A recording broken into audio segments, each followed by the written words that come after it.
Hey guys, glad we do have a few people in here joining us tonight. I appreciate that. I got some new gear in that I want to test. I've got a new camera set up. I've got a couple new capture cards that we are running and a new pickup for my wireless mics. And I wanted to kind of test all this stuff out prior to going live for our Shop Talk Live series on Friday. And that's another thing I want to talk a little bit about you guys, with you guys too. Maybe get a little input from you guys on topics that we're thinking about doing on the Shop Talk series.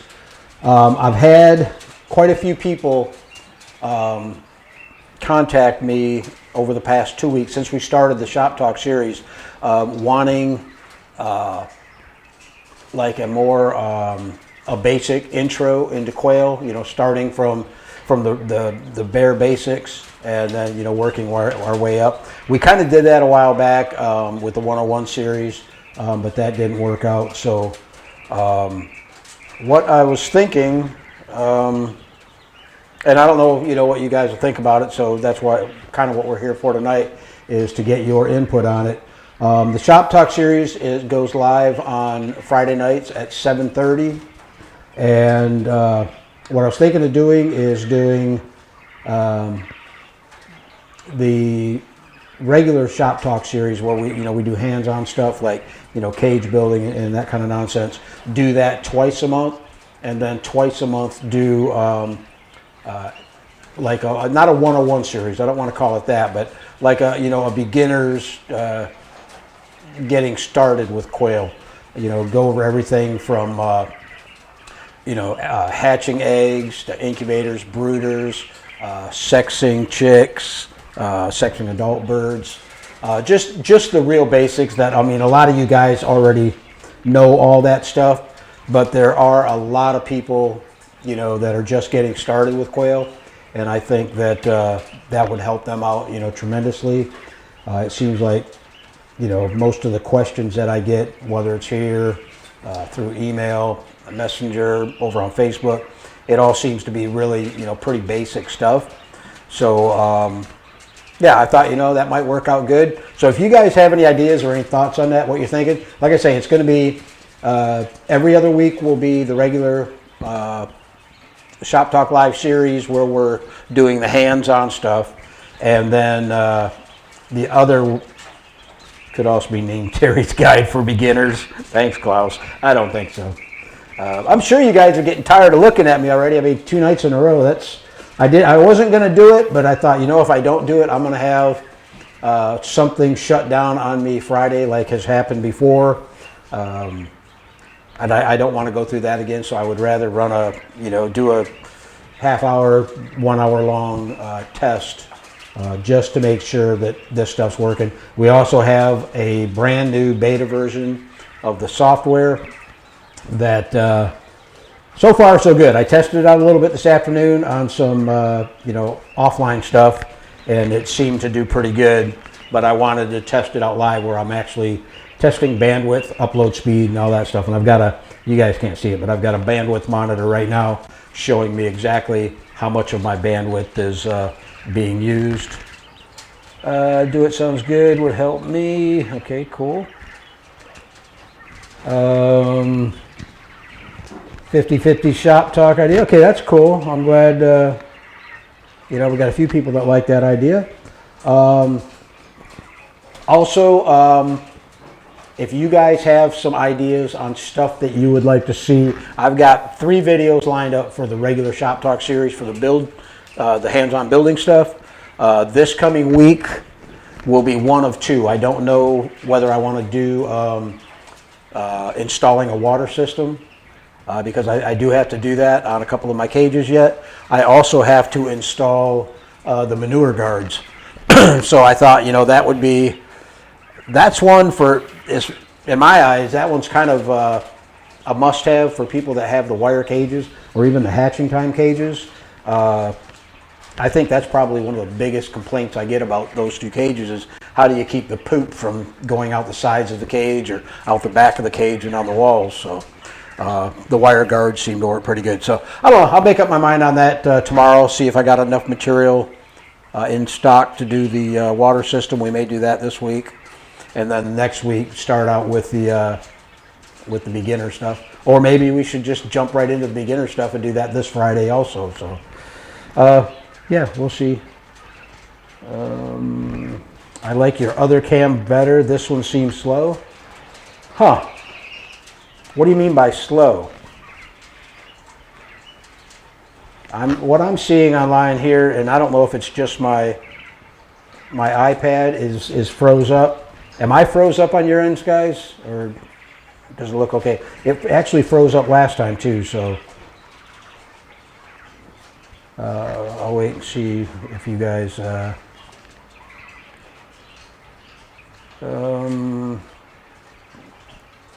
yeah, if somebody can post real quick, is the camera froze? Are you guys seeing me okay and hearing me okay? I'm not worried about it being froze on my end. As long as I can see the comments, that's all I'm concerned with.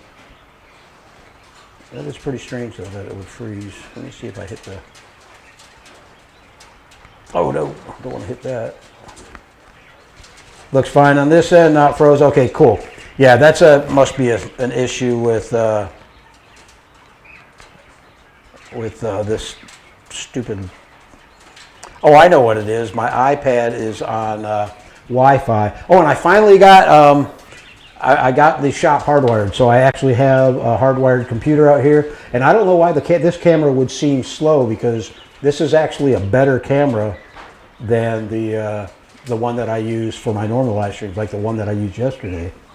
So I think you have less frames per second than last time. Camera is still trying to focus on you, but you're not frozen. All right, thanks, Klaus. The camera's hunting. I do have it on autofocus, but it's supposed to be pretty quick. There, I got my hand. Oh, I see what you're saying. All right, well, let me switch cameras here. All right, we are on the laptop camera, which I don't really want to use. I mean, I can use it if I have to, but I like the other cameras for, you know, being able to get a close-up of shots or to... Okay, what the Quail Farm says looks good here when you don't move. Okay, so that's it. That's the... and yeah, Misty, there will be some blur in the background because this camera's got a really wide f-stop, or aperture, so it's going to focus on me, and everything behind me will be out of focus. That's normal. I got a different lens I can probably try, but all right. Well, for now we'll go ahead and stay right here on the laptop. I know that camera works. I'm probably just going to have to manually focus. Oh, actually, I have a focus button in the house on the other camera that I could use. So, all right, cool. Okay, where else was I?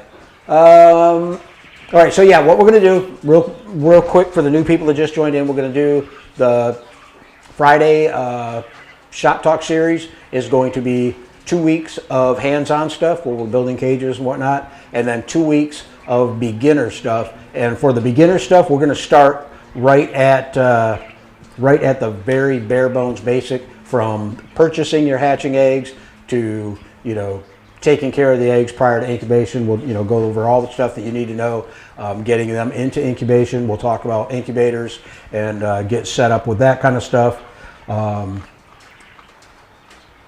So, genuine told it seems like a late reaction. That's weird. All right, no moving. Maybe it is the frame rate. Maybe I need to bump my frame rate back up to 60 frames per second instead of, it's at 30 right now, so maybe 60 seconds. This is why I do these tests, guys, because it really helps out. Willie's grinning. Yeah, Willie's grinning, all right. That's for all my haters out there. You guys, I didn't have any clean Coturnix corner shirts. That's why I'm wearing this one. So sorry about that if you're offended by my Willie shirt. Okay, where else was I? Hands-on builds, what we're going to start out with, the beginner stuff. I do have a guy that's been talking to me now for about 2 weeks. I did not write his name down for tonight, and I should have. He has, he's a quail breeder. I think he's out on the west coast of the United States, and he keeps quail, but he's got a really large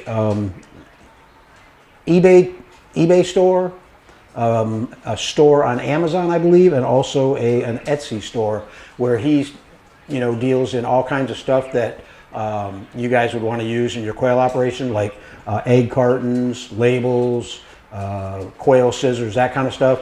And he's been talking with me now for about 2 weeks, and wanting to set something up. And I told him, I said, I'm not looking for sponsors because I just don't like the word sponsor. I said, but if you wanted to donate something that we can give away on the channel, that would be more than acceptable.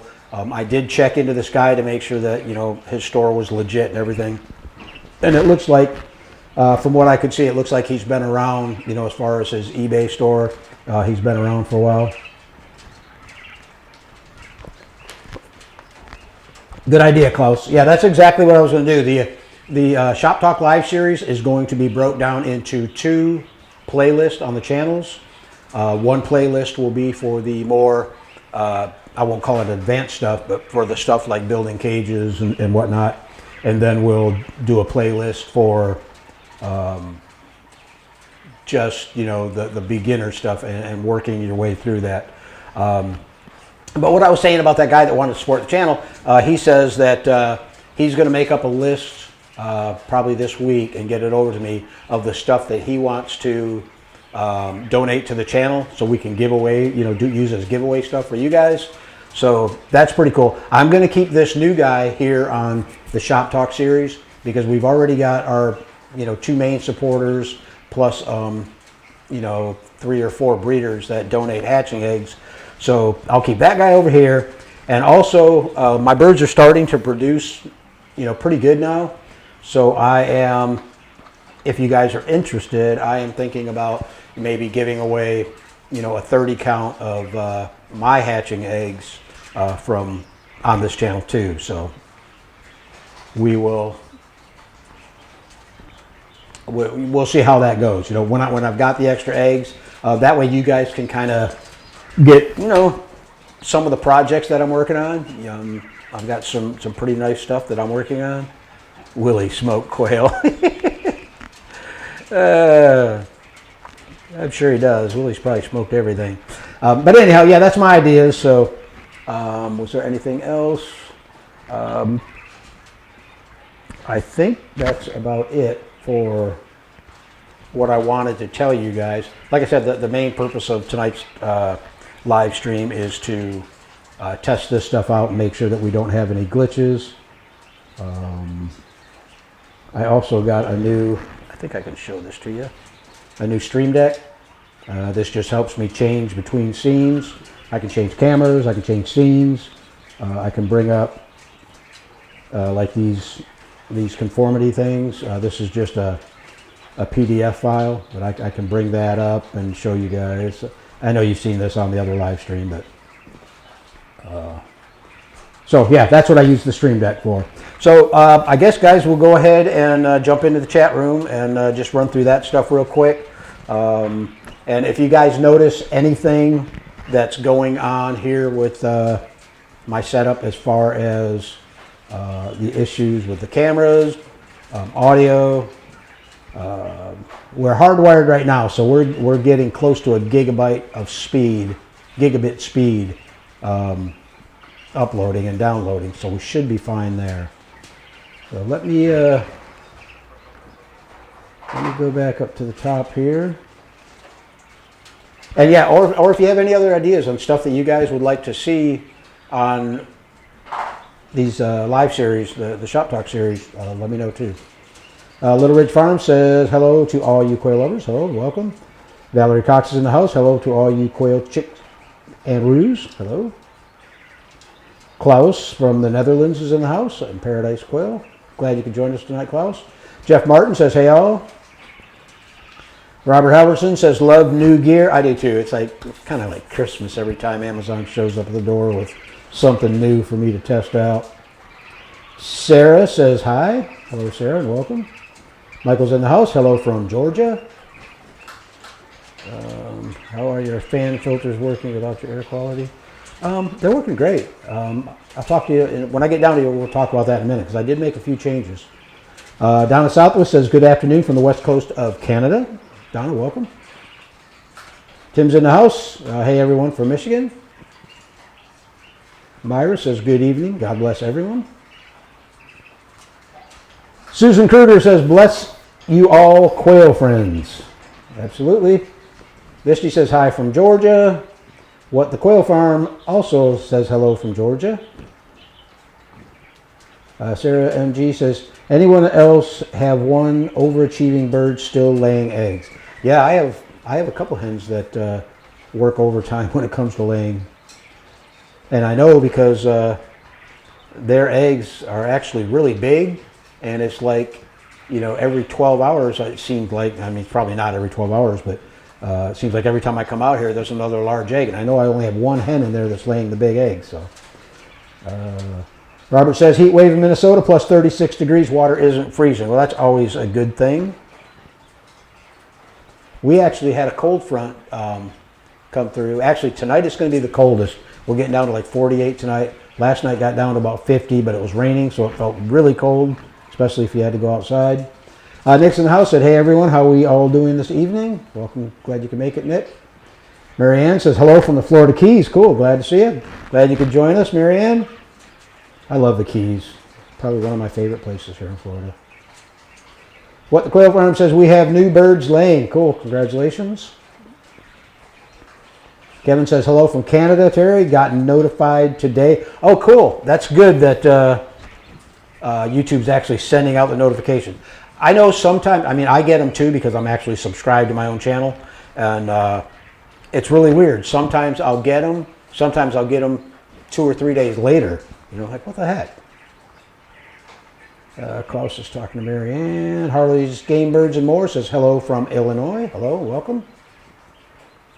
Klaus said it could also be named as Terry's Guide for Beginners. I don't want my name on it, man. Genuine Toe Tag says hello from Oregon. What the Quail Farm says, good name, Klaus. Gary says, greetings to all from Spring Ranch, Nebraska. Greeting, Nebraska.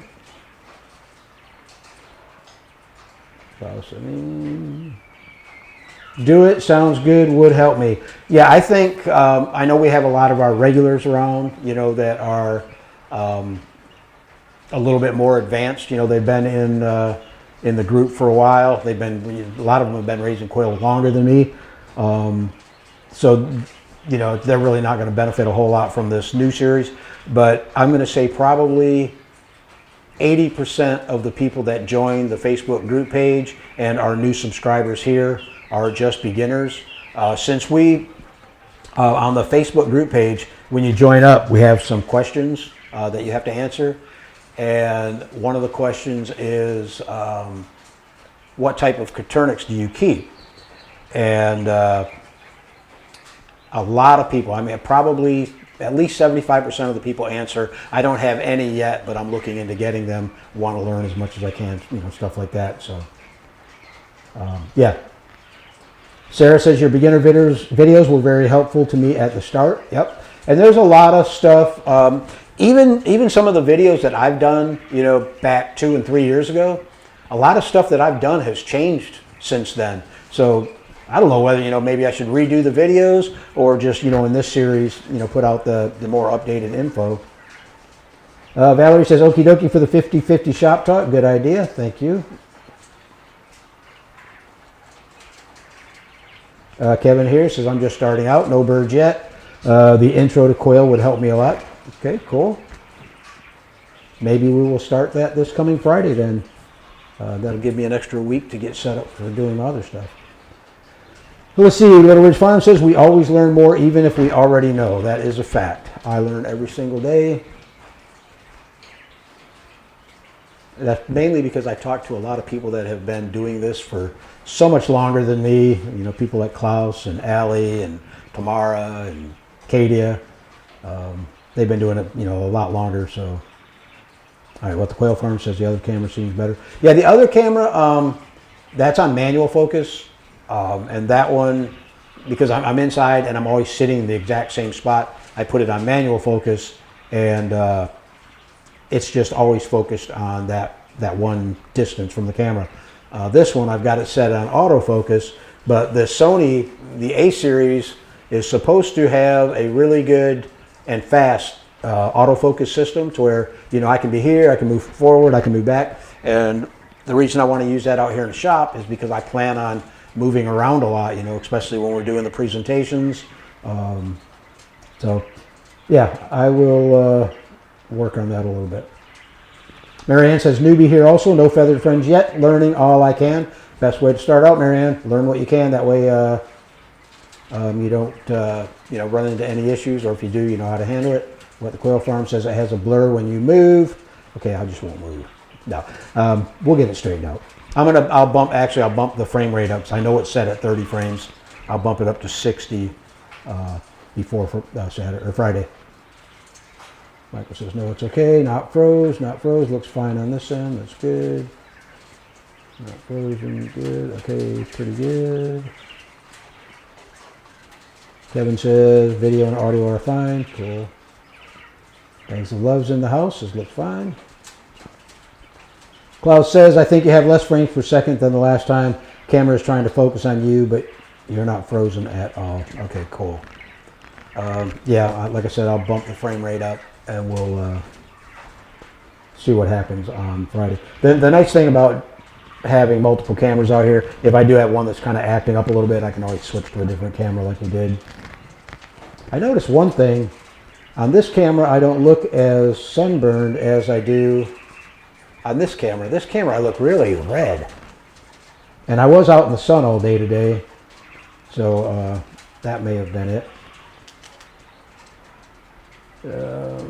Misty says there is some blur on the back cages, but I think that's just lighting. However, you are clear. Okay, cool. Yeah, that's just depth of field, basically is what they call it. What the Quail Farm says looks good when you don't move. Mike Salter says it's better than last night. Oh, that's cool. Marianne says, wow, much better. She must be talking about the laptop. It's funny that this cheap little laptop camera is actually doing better than my, you know, $1,500, $1,800 Sony camera. All right, I'm going to skip over all those. Willie Nelson pick on shirt is fuzzy, but that's normal. Yeah, that's normal for Willie anyhow. Genuine Toe Tag says it seems like it has a late reaction. Yep, and that's frame rate. When you're at 30 frames per second, you know, you've only got 30 frames versus 60, and 60 is going to catch it. It's kind of like if you're trying to film a race. You know, the race cars are going by so fast that if you're only getting 30 frames per second, they look like they're blurred. But if you increase your frame rate, bump it up to 60 or even, you know, 120, you get a smooth picture of that car running through the scene. So, okay, yep, we will take care of that. Oliver Smith's in the house. Says, hello, Terry. Welcome. Glad you can make it. Frank says Willie's grinning. Of course, Willie is. He's always grinning. Christian B's in the house. Says, good evening, everyone. Good evening. What the Quail Farm? This camera is much better at movement. Yeah, I don't know what the frame rate is on the laptop camera. It's probably a little bit higher. J.L. Murphy says, of course Willie's smiling. Terry's on live. It's funny, I didn't even realize I grabbed this shirt until I was already out here, and I'm like, yeah, it'll work. It's black. That's all that matters. Donna Southwood says, I like the DIY stuff, but the newbie stuff is okay too. You never know what you might learn. I just like to hang out with quail folks. Yeah, I mean, a lot of guys do, you know. I like doing the lives. I don't like doing them every night, but, you know, I like when we go live. Klaus says, I think what should be done is make a playlist from start to end, from the egg to breeding quail with advices, alternatives, because some people are afraid to try new things. Absolutely, good idea, Klaus. I mean, there's so. I'll talk to you. This week we'll come up with some ideas and I'll jot them down so I don't forget them. Michael Perry says, Mr. Terry, how cool it's been getting down at night here. I should bring my incubator in the house where the temperature is stable. In the hangar, there's no heat. Eggs come Saturday. Michael, I don't know what kind of incubator you're using, but what I would do is check your incubator. If you're going to leave it out there, check it at the coldest part of the night just to make sure that it's keeping up with the temperature. I have 2 Barados in the other room, and it dropped down to, I think, 52 last night, and they stayed right up to 99.5 degrees the entire time. Tonight it's getting down to 48, and I still plan on leaving them in the incubator room. I guess it depends on how well insulated your incubator is, but if you're concerned about it, and you think it's going to get too cold, bring them in. You can always move them out, and it's only for 3 weeks anyhow. What the Quail Farm says, quail folks are awesome. Bizerio, I don't know what VOR red means. Sorry about that. VOR.RED. Marianne says, yes, start at the beginning. Great idea. I guess the egg came before the chicken. It could have. What the Quail Farm says, wonder if Willie's tried quail. Jeff Martin says, Terry, can you adjust the Brado by 1/10 of a degrees? I don't believe so. I think it's just 1 degree at a time. I've only adjusted the bigger one, the Real 49. I haven't adjusted the Lumia. It was set at 99.5 when I got it, and that's where I incubate at. They actually say in the Brado manuals that come with incubators that you're supposed to incubate at 99.7, and then when you go into lockdown, you reduce it to 99. I want to say 99.2. That is their recommendation, but I've always incubated at 99.5 and never had any issues. So I might try that. I might try just to see if, maybe I get a better hatch, a more uniform hatch, but we'll see. Little Ridge Farm says, Willie smoked quail. I think Willie smoked everything. Ashton says, I just hatched out 16 chicks from Southwest Game Birds. I have 11 more in the incubator, but haven't had any pip in about 14 hours. When should I call it done? It's day 18. What I do, because I'm incubating a lot of eggs and I always want to refill the incubators, is when the first batch or the largest batch of chicks hatch, I go 24 hours after that. I give, say I set 60 eggs and 30 of them hatch out on day, we'll say 17. I'll give them the rest of them till the end of day 18 before I'll pitch them. But I don't know what kind of incubator you're using. You may have warm and cold spots in your incubator, which could cause a delayed hatch on some of the eggs or delayed development. So 16 out of 11, let's see, 16, you got 11 more.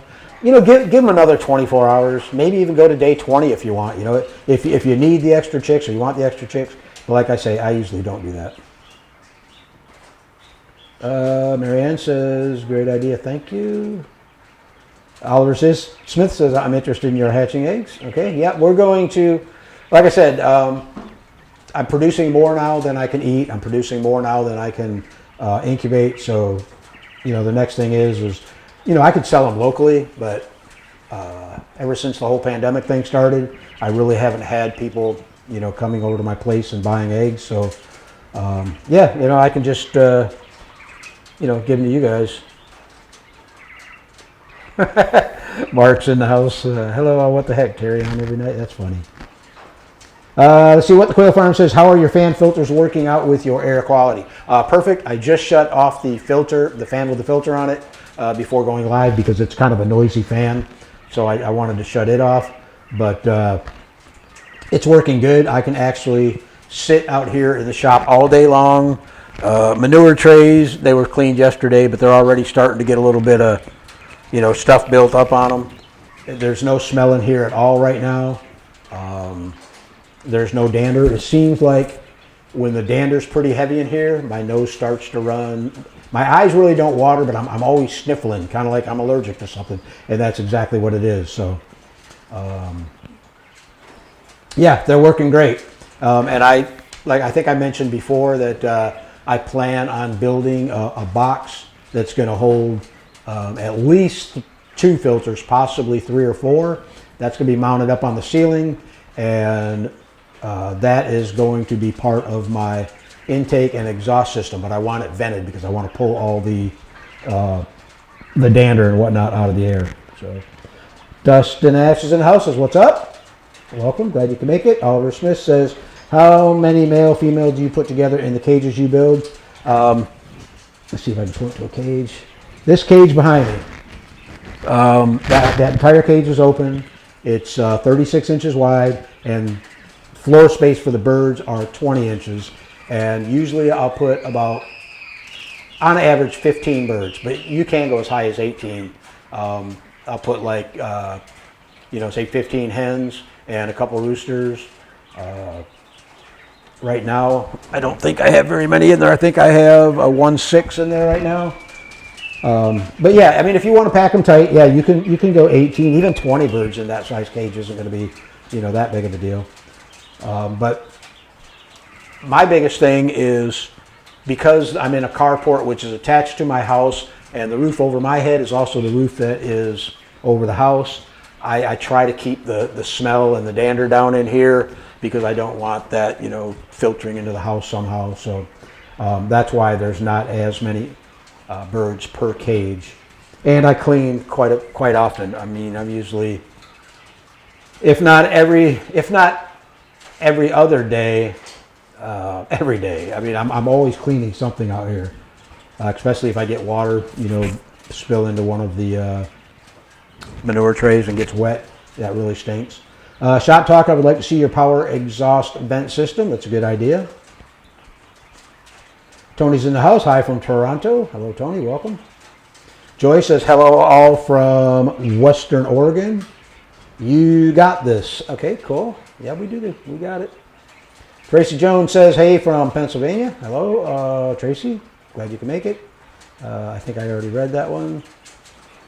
What the Quail Farm says, "Do keeping quails indoors increase your egg production during winter?"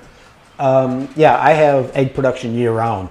When they're in the house, my birds outside in the aviary, they're not getting any extra, any supplemental lighting, and none of them are laying right now. Oh, maybe 2 of them. I think I stepped on a couple of eggs when I was out there today giving them feed and water.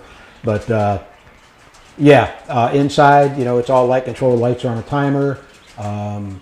Right now it's cool enough to where I don't have to air condition the shop, but in the summertime, when our temperature's in the mid to upper 90s, I've got an air conditioner that runs pretty much 24/7 in here, and that's only keeping the temperature around 80 degrees, but it's also dropping the humidity so it doesn't feel so bad. Marianne, I'll get to your question here in a minute. I do use hatching time cages. Klaus says, Coturnix Corner Guide for Beginners. That's a good one. It's going to be Shop Talk. I mean, I don't want to change the Shop Talk series. It'll just be one version of Shop Talk is going to be the hands-on build stuff. One version of Shop Talk will be the beginner series. So, yeah, we'll do from that. Susan, hi from Jackson, Michigan. Do you put leg bands on your birds? If so, where do you get them? I do a lot when I'm moving birds, say to different breeding cages. I will mark some of the hens, or not mark them, but band some of the hens. I don't use bands. I use those little 4-inch zip ties. I purchased a bunch of them on Amazon for like $8, and it was like, I don't know, 6 or 8 different colors. So that's what I use. And I keep them really, really loose. Donna says, hi everyone, my husband is building my quail cage. I am going Saturday to pick up my quails. Cool. I'm excited, get a little nervous. Hope I'm able to do this. You got it, Donna. It's so simple. There you go. I mean, what the Quail Farm says, you got this, Donna.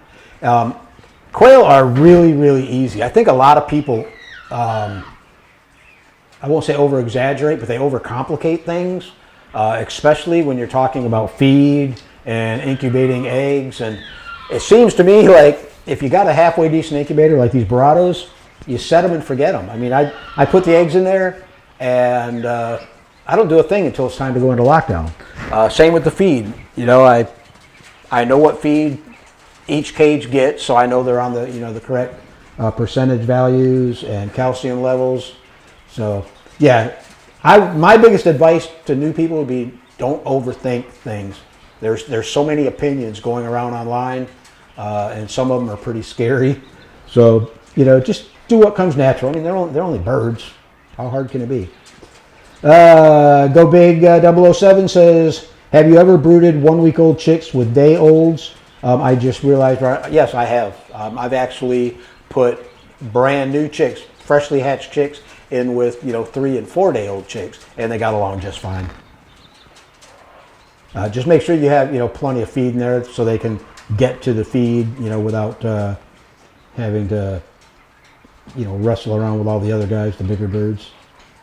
Klaus says, exactly, evolution goes ahead, new styles, new equipment, new info, new myths that have to be explained, new misinformations, and not accurate devices. It's frustrating in the beginning, wrong, in the beginning, wrong, I don't know what that last one's supposed to be. Yeah, I agree, 100%, Klaus. That's kind of what I was just saying, that there's so much information out there. And I think, to me, that's the problem with social media. There's just, everybody's an expert. It's so easy to stand behind a keyboard and type something and put it out there with no, what do they call it? No responsibility, I guess, for what you're saying. Back when we didn't have internet and stuff, I mean, I've been raising poultry since I was, 14 years old. Actually, before that, about 10 years old. And, that's 50 years, and nothing's really changed from how we did it back then to how I do it now, with the exception of everything's on the internet. And, yeah, no, I agree 100%, Klaus. Jeff Simpson says, hello from South Carolina, about to get my quail, so I have been watching a lot of your videos. Thanks for all your help. Absolutely, that's what the channel's here for. Yeah, if you have any questions, check out Coturnix Corner Facebook group page. A lot of really good people there, really experienced people there that can help you out with any questions you may have. Art says, greeting from Costa Mesa, California. New, learning how to keep quail, almost done building the cages just like yours. Congratulations. Yeah, congratulations on the cages and good luck with your quail. Oh, dotection equals direction. Thank you. Michelle Rushing says, freaking late, LOL, quail problems, LOL. There's always a quail problem here and there. How are we doing? We're doing okay. Eric Young says, should you feed your quail game bird starter for 10 weeks up to harvest time? Yeah, you can keep them on game bird starter from, fresh out of the egg right until you're going to butcher.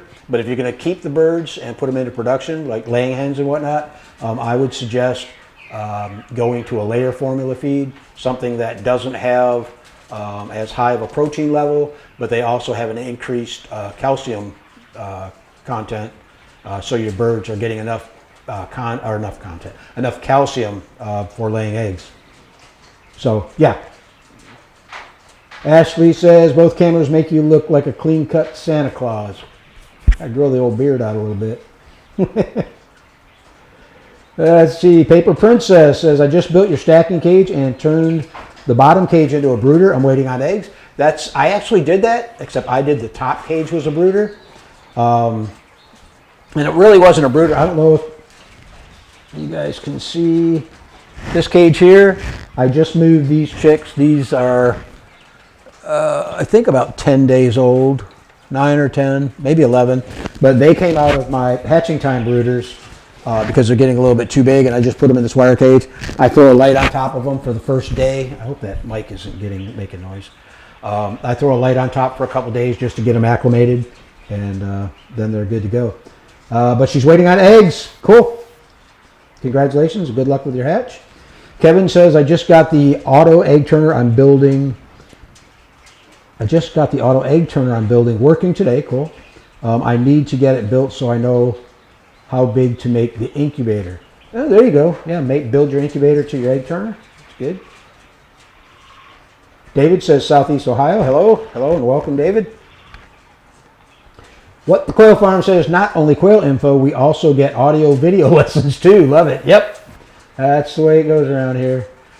Susan says, where in Florida are you located? My sister lives in Florida and is looking for quail. I am in the Fort Myers area. It's on the southwest coast. I don't know what your sister's looking for. If she doesn't want a whole lot of eggs, I might be able to hook her up with something. But have her get a hold of me. You can contact me, Terry at CoturnixCorner.com, or message me on Facebook, and we'll see what we can do. Klaus says, also like what heat sources can be used, bedding, light, incubations, what to avoid, time or money consumption, etc. I like heat plates, takes 2/3 less power than a bulb, and saving money is important. Excellent ideas, all of them, Klaus. It's funny you mentioned the heat plate. I just talked to the company who sent me out the Barados to review. They're having a sale right now on their heat plates. They got 3 different sizes, a small, medium, and a large. And I am trying to get a large one from them to test out and to review here on the channel. So, yeah, I've never used one. I'm really interested to see how well they do. James Willis says, hello everyone from North Carolina. Just dropped in. Cleaning cages tonight. Got NPIP this week. Woohoo! Congratulations on the NPIP. It's a good idea, I think, for everybody who's going to be, selling eggs to the public. I think you should be NPIP. Just, a lot of times, like here in the States, we can ship without NPIP, but it tells the recipient of your eggs that, you care enough about your flock to have them tested, make sure that they're, all in good shape. Michael Perry says, I built your model incubator. That's cool. Hopefully it works out well for you. Matter of fact, I have one on the other side of the wall. I don't know if I mentioned this. I think I did, but on the other side of that wall is a 10 by 12 room. That is going to be strictly my incubator and brooder room. So this whole wall and this whole wall here will be nothing but breeding cages and grow out cages. And yeah, that way that room there, I can kind of monitor the temperatures in there and keep it warm enough, for the incubators, which really isn't a problem for me. Donna says, I will have 10 females and 2 males. Just hope Homeowners Association doesn't scream too much. Don't tell them. They don't need to know anything. I got a friend of mine going through the same problem. He lives in downtown Fort Myers, been keeping quail for decades. I mean, literally decades, and chickens. And he had an issue with one of his neighbors, and the neighbor called code enforcement on him. They came out and said, you got to get rid of all these chickens. You got too many chickens. You're only allowed to have 4. And the guy saw the quail and said, all these quail need to go unless you can provide a permit. And I've been working with him, pulling up all the Florida laws, because here in Florida, Coturnix were just taken off the Florida Fish and Game website as a game bird. They are no longer listed as game bird. So you don't even need to pull the permit anymore to keep more than 50 quail, which you used to have to.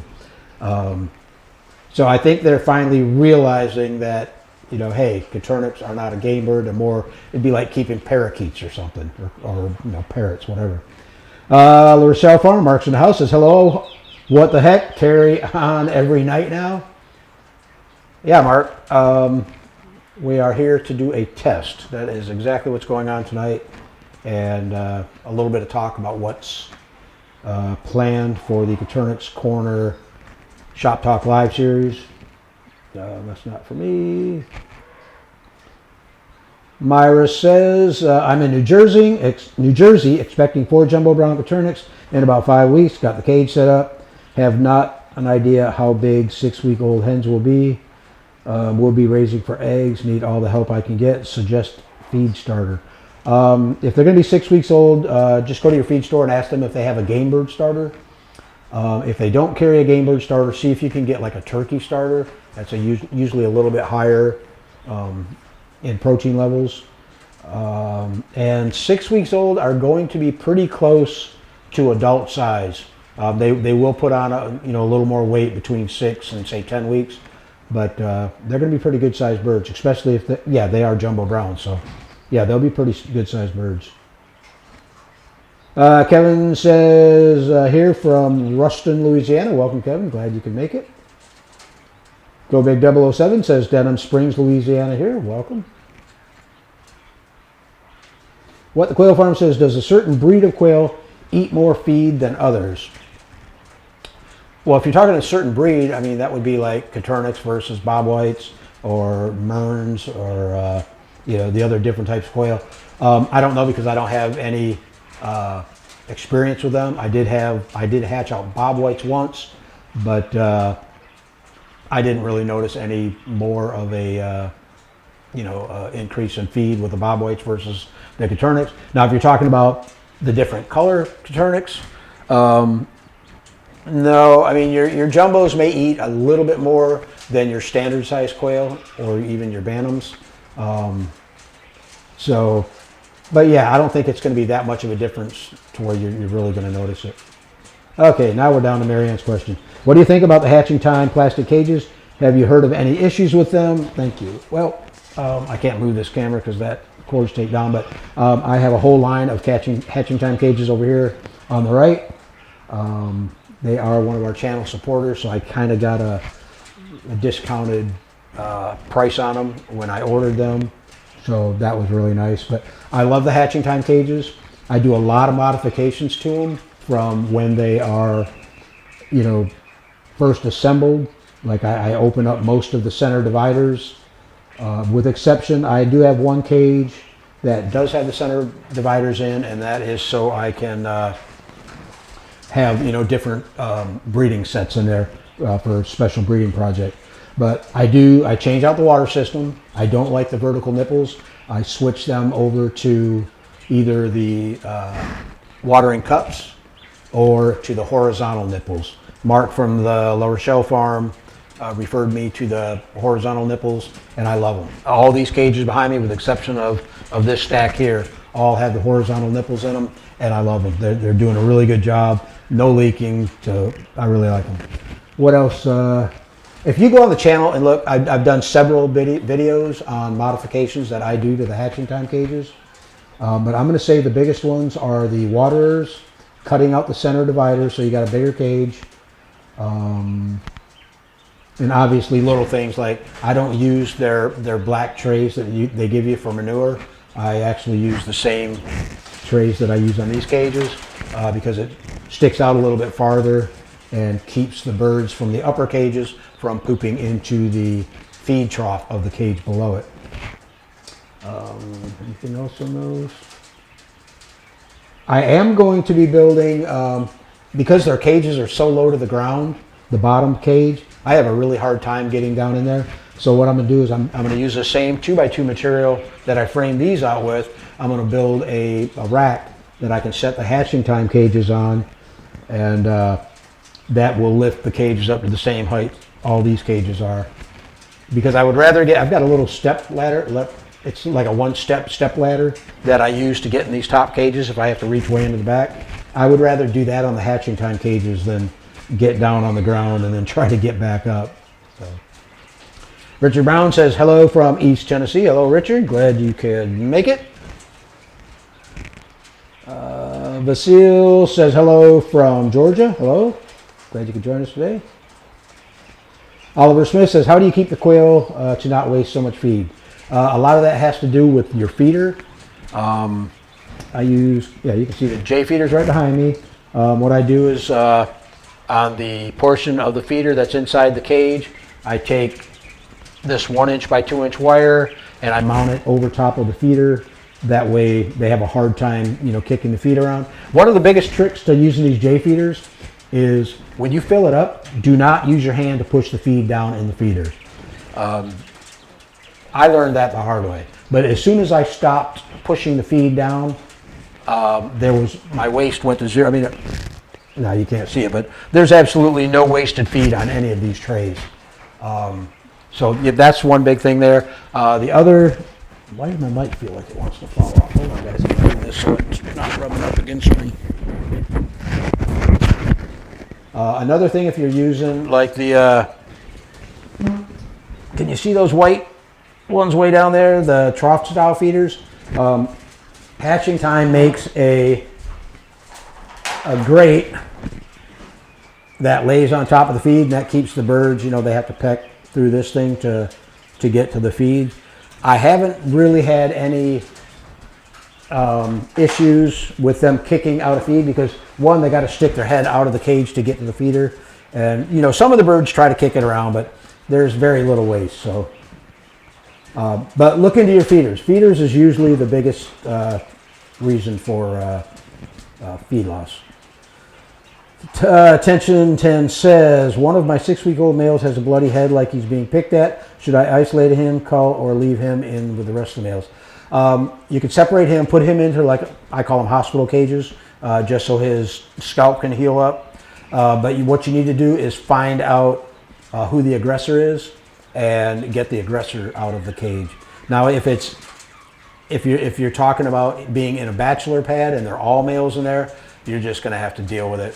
The only thing that I could suggest you do for like a bachelor pad would be cover the cage up so they're not getting so much light.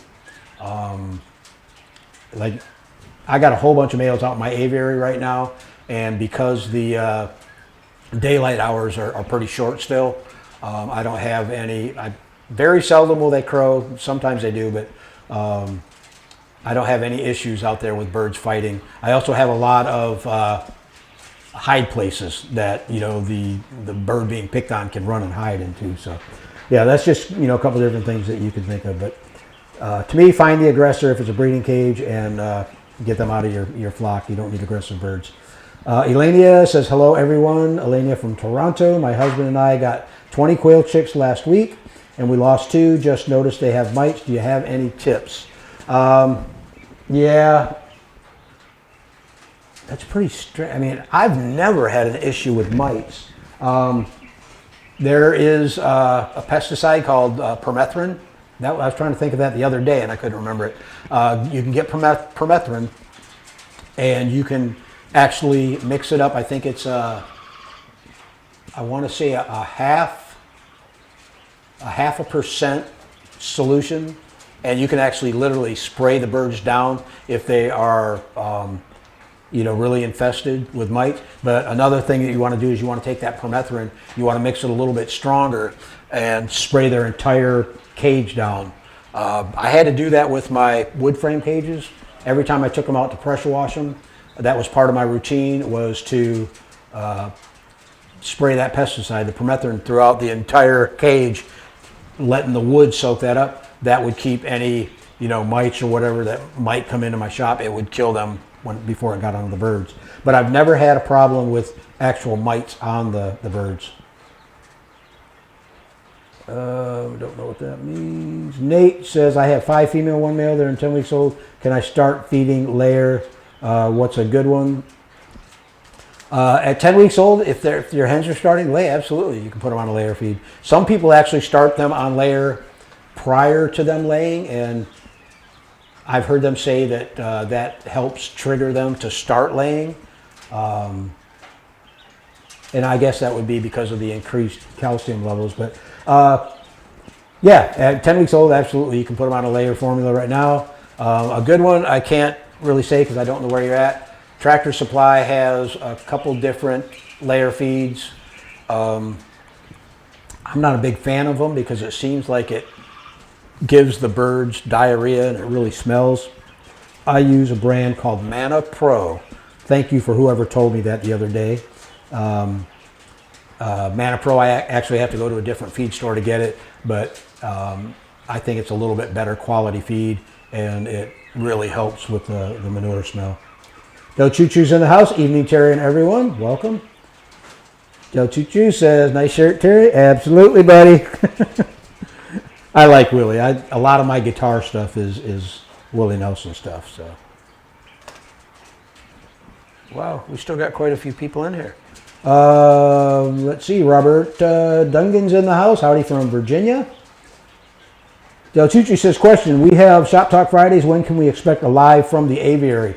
That's a good idea. I never thought about doing a live from the aviary. We could actually do it now because we have the increased bandwidth. So, yeah.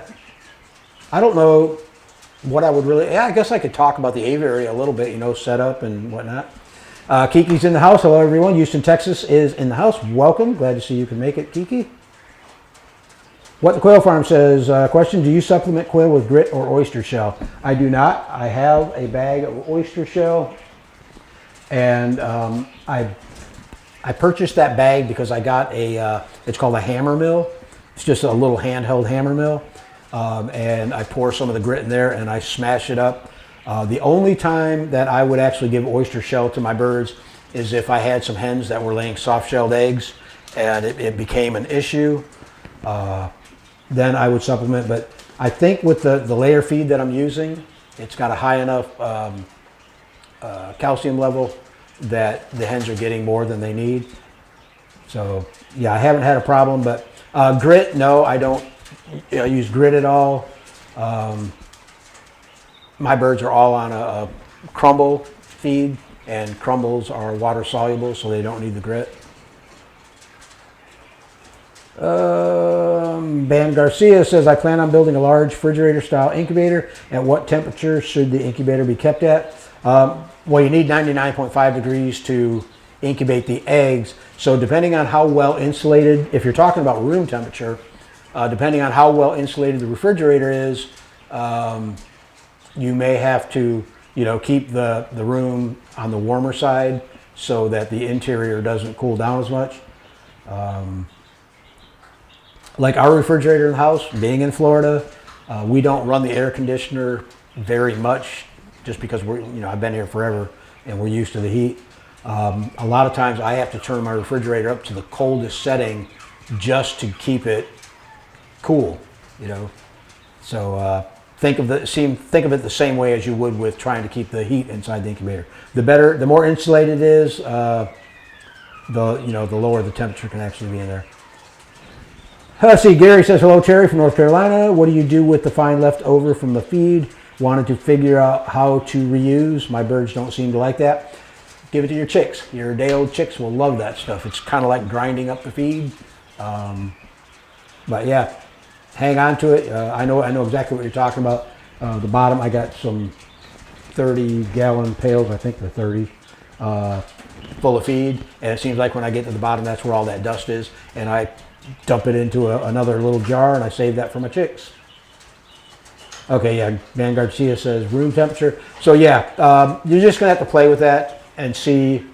As long as you can get your incubator temperature up to 99.5, just see how far you can let that room cool down to where your heating elements aren't running around the clock. You want the heating elements to come on, bring the incubator up to temperature, shut down, and not come back on again until the temperature drops. So once they come on, or once they shut down, the longer that you can get that to where they can stay off, the better off you're going to be. And that was the issue I had with the little pink DIY incubators that we built.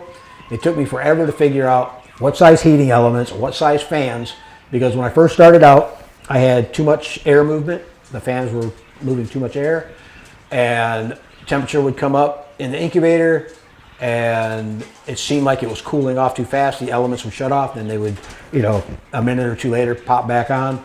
So I lowered the air movement. I did a little bit better job of insulating around the door, you know, that kind of stuff. So yeah, that's what you're looking for. Not talking to me. Home on the Windy Prairie says, how many birds do you recommend keeping in one layer of your stacking cages? If you're talking about the cages behind me, you can do anywhere from, I mean, if you want them full, you can go up to 20 birds. I usually don't go much over 15 to 18, but for the most part, I'm only keeping, you know, maybe 10.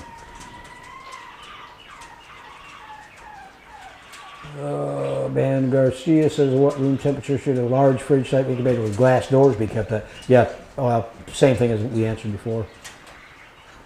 Now, Choo says interesting news regarding quail in Florida.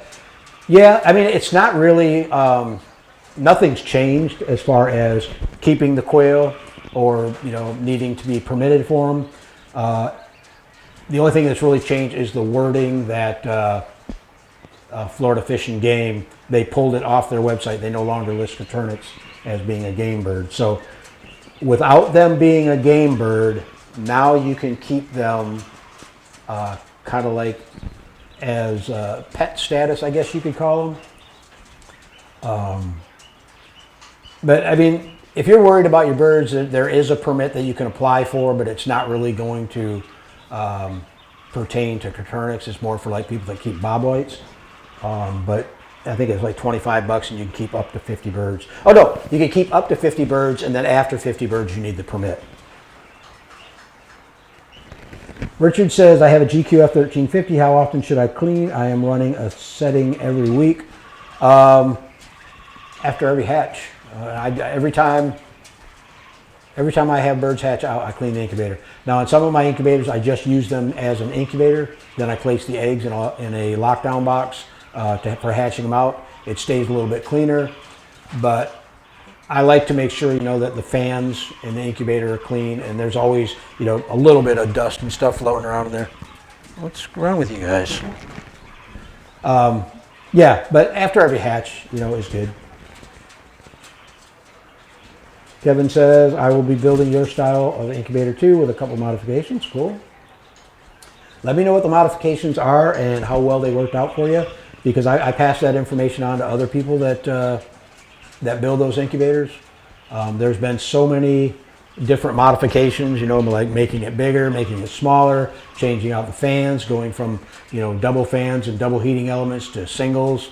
Yeah, it's just a matter of playing with it and seeing what works for you. Tension 10 says, at how many weeks should I cull or butcher? Okay, I don't know.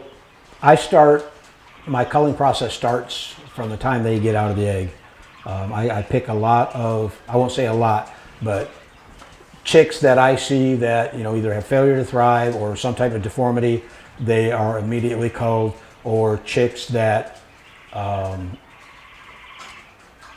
and actually it hasn't really happened a lot now, but in the past I've had hatches hatch out. We'll just, for example, say they were supposed to be pharaohs, and they hatch out, and I get chicks, that have white spots on them, or white primaries, or a totally, an extended brown or a fawn hatch out of them. Those are automatically culled immediately. But as far as at how many weeks should you butcher, I guess cull and butcher at the same time you were talking, okay. Between 8 and 10 is what I normally do. Some people I've seen butcher at 6, but I like to give them at least to 8 weeks. But some people say from 6 weeks to 8 weeks, you don't get that much more growth, and then same from 8 weeks to 10 weeks. So I think 8 weeks is about the sweet spot. Now, Choo says, ever consider button quail? No, I have not. Richard Brown says, Tractor Supply has 28% meat bird feed. It's $17 for 40 pounds here. Yeah, that's not bad. Check the ingredients tag and just look at the percentage values and make sure it's, well, you already said 28% protein. Check and see what the calcium levels are. I don't know if you're going to use that as a grower. If that's going to be just your regular grower feed, I imagine that would be okay. 28% is plenty high enough. Marianne says, can they be used for jumbo quails? You're talking about the hatching time cages? Absolutely. I do keep jumbos in them. Matter of fact, go on Coturnix Corner Facebook. I just did a photo shoot for hatching time, and I had a bunch of my jumbos in there. Matter of fact, that's all I put in there was jumbo pharaohs.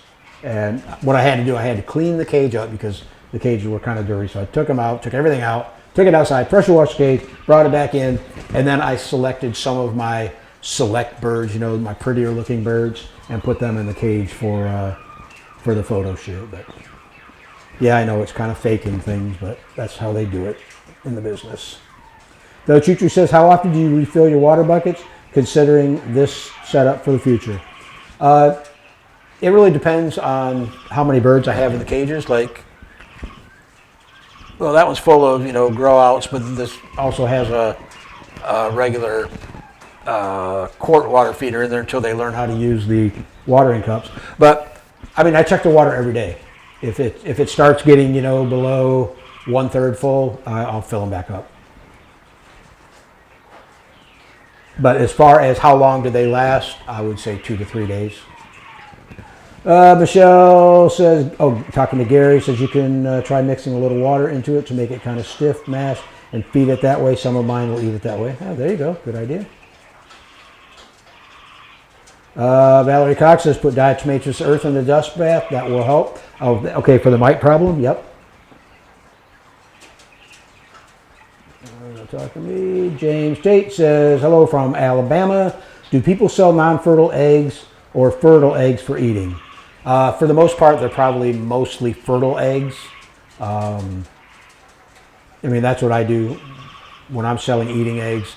They came from cages that all have roosters in them. So, as a matter of fact, I actually ate a chicken egg about a week and a half ago. And when I cracked the egg and I put it in a bowl so I can mix it up, the egg had the bullseye on it. And I'm like, that's pretty strange getting a commercially produced chicken egg that has a bullseye, meaning it's fertile. So, yeah, that was different. Oliver Smith says, do you know anywhere I can get some California Valley quail hatching eggs? I do not. Check with Matt Hydrick, M&M Quail. I don't know if he has Valley quail or not, but you can talk to him. He's got a lot of different types of birds out there, so he might be able to help you out. If not, he might know where you can get them from. Valerie Cox says, I start ground eggshells at 6 weeks. I start ground eggshells at 6 weeks. You mean you grind your eggshells? I don't know what you mean, Valerie.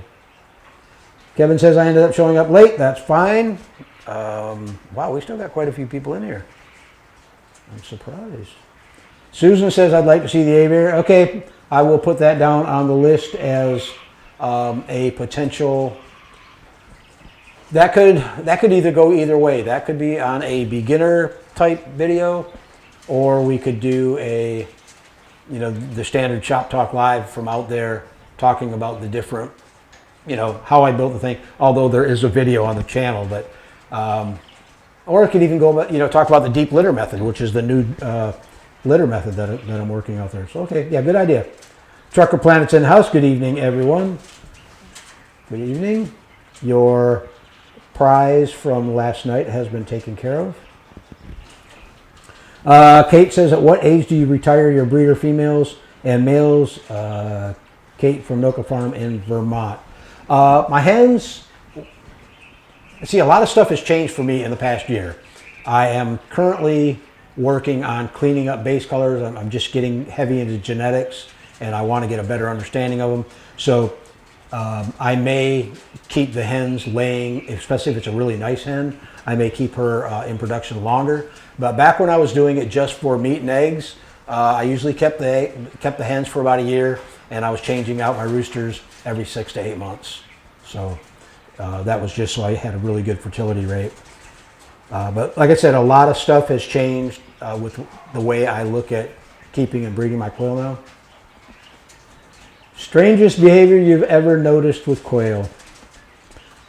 I don't know if this would really be considered a strange behavior, but I had, and he's still out there, I have one little rooster, and he's the cockiest little thing I've ever seen. I mean, I'll go out there, he could be hiding and on the far side of the aviary, and I'll open the door, and he runs up, and he gets big and puffy, like he's trying to scare me away.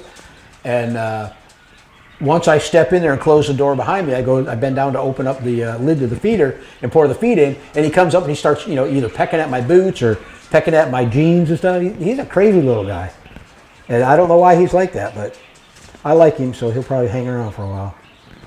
Justin says, hey, do you know of anyone raising quail on mostly seeds and insects? I do not. I've heard or I've seen some, people online talking about it, supplementing feed with like mealworms or black soldier fly larvae. I don't know. I think some people that are into feeding the non-GMO feeds might, be into feeding seeds and whatnot. I don't do it, so I've really never looked into it, and I don't know anybody right now that's doing it. Kevin says, I will let you know about the incubator and what I do different. I've got a good idea for a door seal. Okay. Good deal. Yeah, let me know.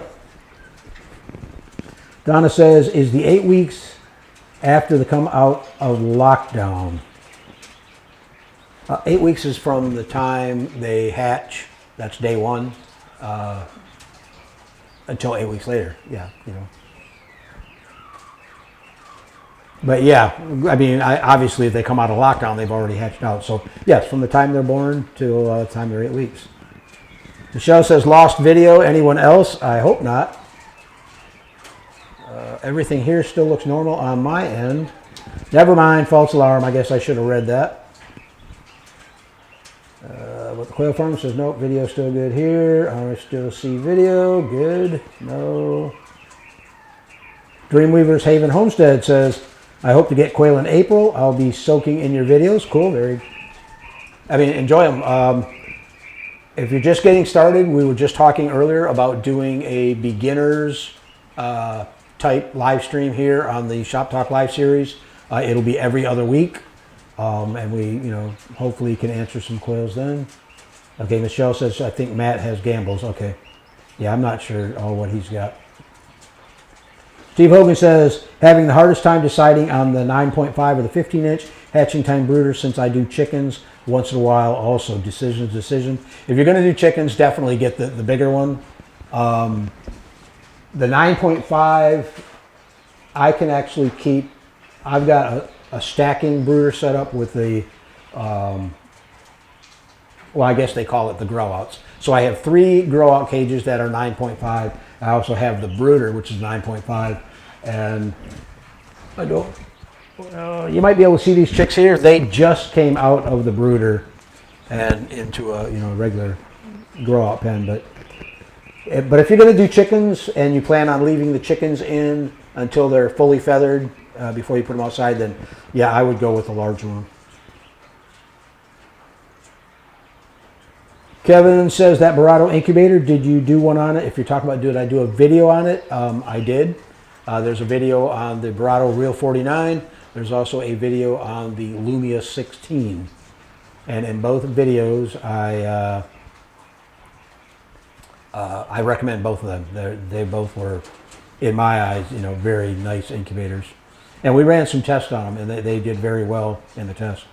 Richard says, we use 5% 7 dust for mites on chickens and cage birds. Could put it in the sand bath for quail. Yeah, there you go.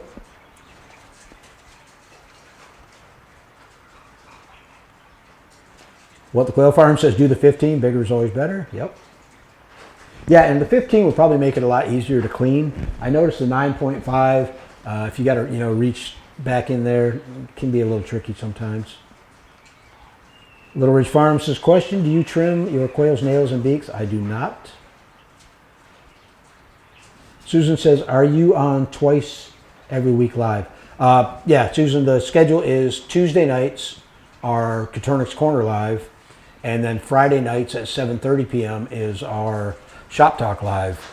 And like I said earlier, the Shop Talk is going to change up a little bit. It's going to be half beginner and half hands-on stuff. Mecor Acres says, good evening, Terry and gang from sunny Central Florida. Welcome, glad you can make it. Donna says, protecting his peeps. Oh, the male out there, yeah. Yeah, he's funny. I don't know why he thinks I'm the bad guy. I've been feeding him since he hatched out of the egg. He should think that I'm his mother.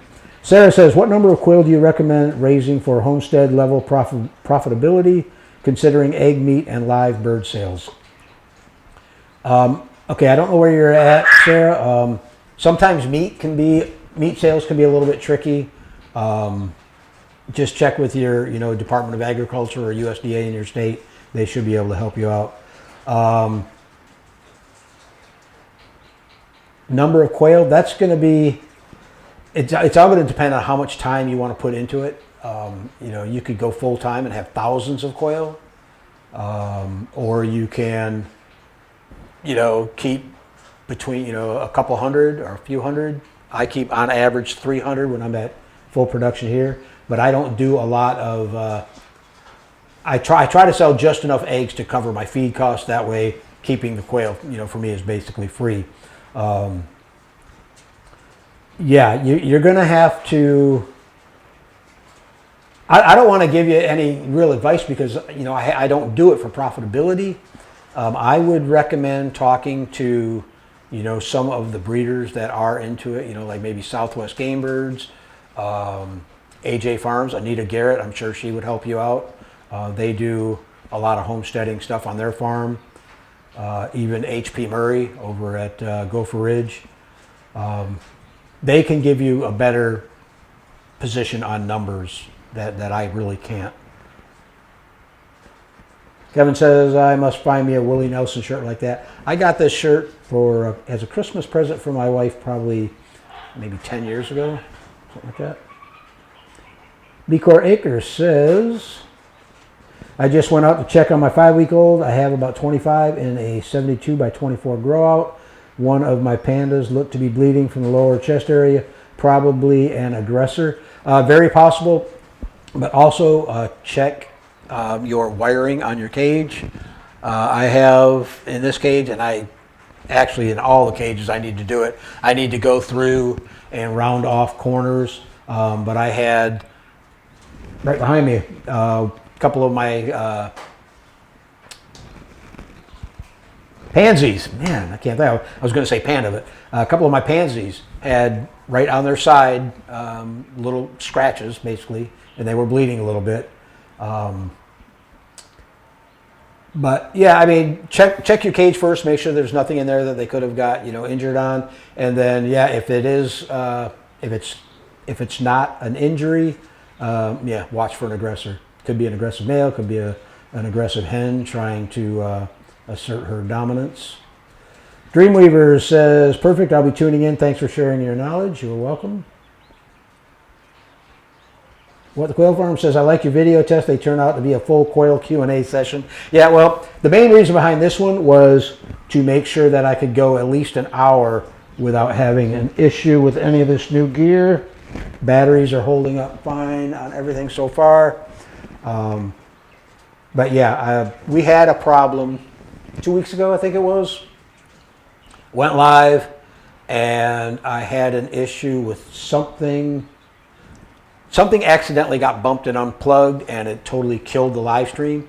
The live stream was still going, but nobody could see me. I could see me, but it just wasn't broadcasting. I just want to make sure that when the setup's right, it's right, and I don't have to worry about it. What's my favorite way to cook quail? Out on the barbecue. But my favorite way for somebody else to cook quail, meaning my wife, she fries up a mean quail. I mean, she separates the legs from the breast, and she cooks them separately. And so the legs aren't overcooked, and the breasts, you know, are cooked the way they're supposed to be. And the meat just falls off the bone, and they're really good. Donna says the little male's protecting his peep, that's all. Yep. Michelle says, if you find your birds have overgrown nails, you can place a piece of brick or concrete in front of the water so they need to step on it to get a drink. That will file the nails. Good idea. Yeah, I've never noticed any issues like that with my birds. Wow, we're going to go 10 more minutes, guys, and I got to get out of it. I didn't realize it was almost 9 o'clock. What time do we start? 7:30? Yeah, 9 o'clock. It'll be an hour and a half. That'd be more than enough. Nate says, I feel like I've been asking dumb questions, but I'm really new at.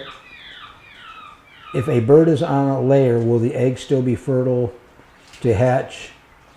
Or should I say incubate? No questions are dumb, Nate. I mean, if you don't know the answer, always ask. It's better to ask and, you know, do something correctly than not ask and, you know, have something, you know, really go bad on you. Let's see, I'm really new, but if the bird is on a layer, will the egg still be? Okay, I don't know if you're talking about being on a layer formula. Will the eggs still be fertile? As long as you have a rooster in with the hen and the rooster is successfully breeding with them, you should get fertile eggs. A layer feed is not going to, fertilize an egg. You obviously have to have the rooster in there. So, if the bird is on a layer, will the eggs still be fertile to hatch, or should I say incubate? Yeah. If you have a rooster in there, yeah, there's no reason that your eggs should not be fertile if he's doing his job. Thank you so much for your response. You're welcome. Attention 10 says, when you sell eating eggs, what information do you need to place on the package? I used to use the little plastic egg cartons, and basically all I did was I put it was actually a business card that was taped on the top of the thing, and the only thing that I wrote on it was the date that the eggs were laid, so that they had a good idea, and so they knew that they were getting really fresh eggs. As far as being what is required to put on there, I don't sell my eggs to places that would be retailing them, like a restaurant or a store. So I don't know what's required in that sense.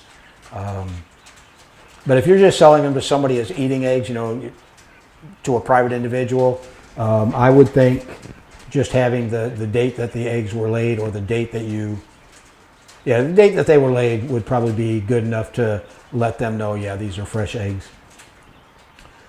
Steve says, I came in late tonight, so not sure if this was talked about yet. What air purifier did you end up going with? I thought you mentioned you bought one along with the homemade one. No, Steve, I'm still using the homemade one.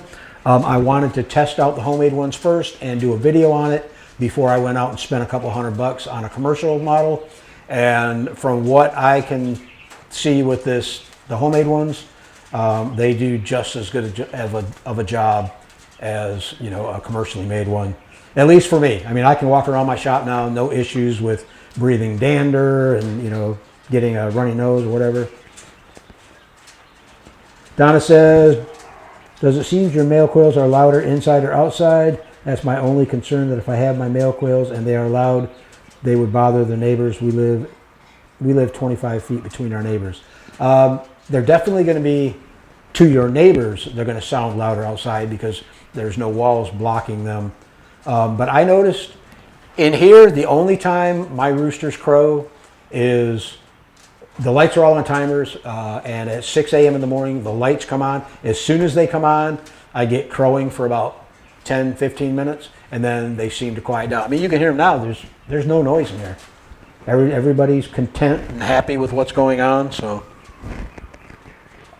I noticed if you have a cage, especially once like a grow-out cage, and once the roosters start maturing, you got all those roosters in there with them, they're going to start crowing, to test out their crow and to try to impress the hens and stuff. But for the most part, most of my noisy birds are out back.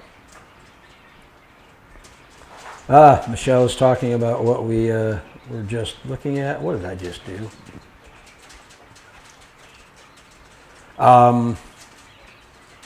Wow, I lost. There it is.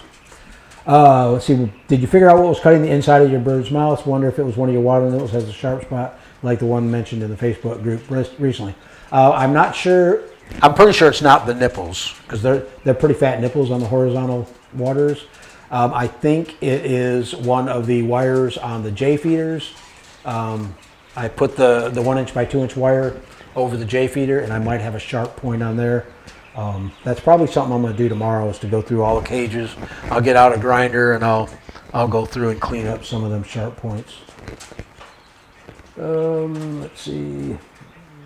Ridge Runner says, just wanted to say thanks for the information. Absolutely. Steve Day says, would the horizontal nipples work with a drip irrigation system? I don't know how you could get it to, the horizontal nipples don't really drip unless they're being pecked at. So I don't know. You might be able to rig up something that would work with that, but I really don't know enough about it to answer intelligently on that one. Karen says, what humidity level should you keep your prior to lockdown? I do a dry hatch, and I try to keep my humidity anywhere between 25. I try not to go over 35% during incubation, and then I'll bump it up to about 50%, maybe 55 at lockdown. I'm finding that I get better hatch rates when I incubate at a lower humidity level. I don't have as... I see a lot of people that will incubate, you know, at 40 and even 50% humidity, and then they go into lockdown, they bump it up to 70, 75% humidity, and they'll get birds that internally pip, but then they end up drowning because the air cell wasn't big enough. You know, they've got to get that first breath of air, and then they got to build up enough strength to externally pip. So I'm finding that I'm getting better hatch rates, or, you know, more consistent hatch rates by not incubating at as high of an incubator level. I did it again. Why?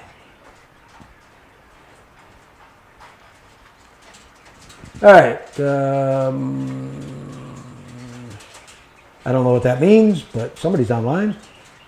David Smith says, question, my roux chases my hens trying to mate, but the hens just run away. They are not laying eggs yet. Should I take him out until they start laying, or is this all normal? Yeah, it's normal quail behavior. You're going to have that. It's actually good to let him practice prior to them laying eggs, because I've put I've put roosters in with young roosters in with hens, and they don't have their technique down, and they're not actually inseminating the hens. So yeah, just, I mean, unless he's, you know, tearing up your hens, I would just leave them in. It's no big deal. Trucker Planet, do you wash your eggs, the ones that are for sale? And if you do you use just a regular dish soap like Dawn? For the most part, I don't, because most of my eggs are pretty clean. If I do get some dirty eggs, you know, they got like a little manure buildup on them, yeah, I'll rinse them down. I wouldn't use Dawn. Dawn's a pretty harsh, you know, detergent soap for like cutting grease and stuff. But I don't think I have any out here in the shop, but they do have egg wash that you can pick up at Tractor Supply sells it. And it doesn't take very much, like I think a tablespoon for a gallon of water, and you can wash a lot of eggs in a gallon of water. But for the most part, I don't wash my eggs before I sell them because I don't know what the people are going to do with after them. I don't know if they're going to refrigerate them. I don't know if they are going to set them on a counter, and I don't want to take the chance of washing the bloom off the egg. Kevin says, good night all. Thanks, Terry. Yep, good night. Donna says, thank you, Terry, for your help and support. Absolutely. Quail Farm says, good night. All right, cool. We are down to the bottom, and we are at 1 minute to 9, so that is perfect. Still got 71 dedicated people in here watching. That is very impressive, especially for a night when we were not supposed to go live. So, guys, that's going to be the new routine for Shop Talk Lives.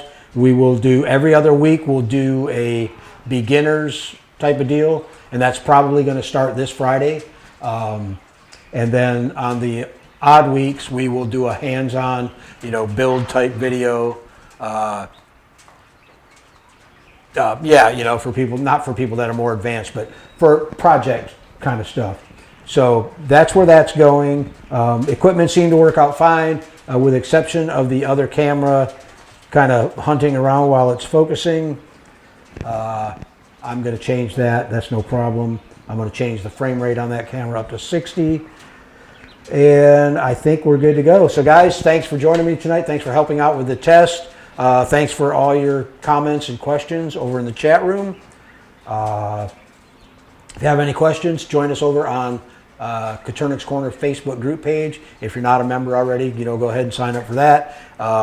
Subscribe to the channel. I really appreciate it. We're finally getting up into the respectable levels of subscribers. So that's good to see. So guys, thanks again. Have a good night, and we'll see you Friday at 7:30 p.m. Eastern Standard Time.